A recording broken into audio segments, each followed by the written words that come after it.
সচৰাচৰ ৰোগীসকলৰ ভিতৰত বহুতো ৰোগীয়ে ফটোখনত দেখুওৱা ধৰণৰ ঘাঁ লৈও হস্পিটেলৰ বহিৰ্বিভাগত আমাৰ আগত দেখা দিয়ে। এই ঘাঁক কোল্ড চ'ৰ বা হাৰ্পিছ লেবিয়ালিছ বুলি কোৱা হয়। কোনো লোকে ঘৰুৱা ভাষাত এই ঘাঁক জ্বৰহুং বুলিও কয়। এই ঘাঁ সাধাৰণতে ওঠৰ বাহিৰত, কেতিয়াবা নাকত, থুঁতৰিত বা মুখৰ চাৰিওফালে হোৱা দেখা যায়।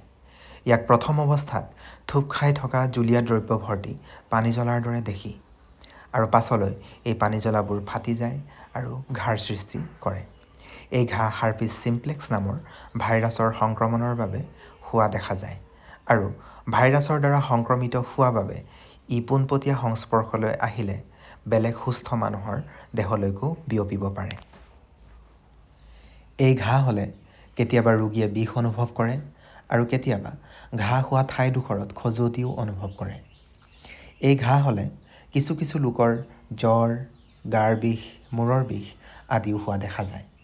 সাধাৰণতে এই ঘাঁ 2 পৰা 3 সপ্তাহৰ ভিতৰত নিজে ভাল হৈ যায়। কিন্তু কোনো লোকৰ ক্ষেত্ৰত, বিশেষকৈ শিশুসকলৰ ক্ষেত্ৰত এই ঘাঁ সঘনে স্পৰ্শ কৰি থকাৰ বাবে মুখৰ পৰা হাতৰ আঙুলিলৈকেও বিয়পিব পাৰে। আনহাতে আন কোনোবা লোকৰ ক্ষেত্ৰত, বিশেষকৈ যিসকলৰ গাৰ খজুৱতি হৈ থাকে, সেইসকলৰ ক্ষেত্ৰত এই ঘাঁ গোটেই শৰীৰলৈকে বিয়পিব পাৰে।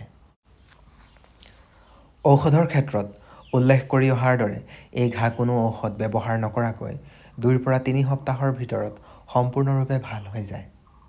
কিন্তু ঘাঁ শুকোৱা প্ৰক্ৰিয়া খৰতকীয়া কৰিবলৈ এচাইক্ল'ভিৰ অইণ্টমেণ্ট, এব্ৰেভা অইণ্টমেণ্ট দিনত 4 বাৰ কৰি লগাব পাৰে। কোনো লোকৰ ক্ষেত্ৰত এচাইক্ল'ভিৰ, ভেলাচাইক্ল'ভিৰ, পেনচাইক্ল'ভিৰ আদি টেবলেটো ব্যৱহাৰ কৰা হয়। অত্যাধিক বিষ হ'লে পেৰাচিটামল বা আইবুপ্ৰফেন টেবলেট ব্যৱহাৰ কৰিব পাৰি।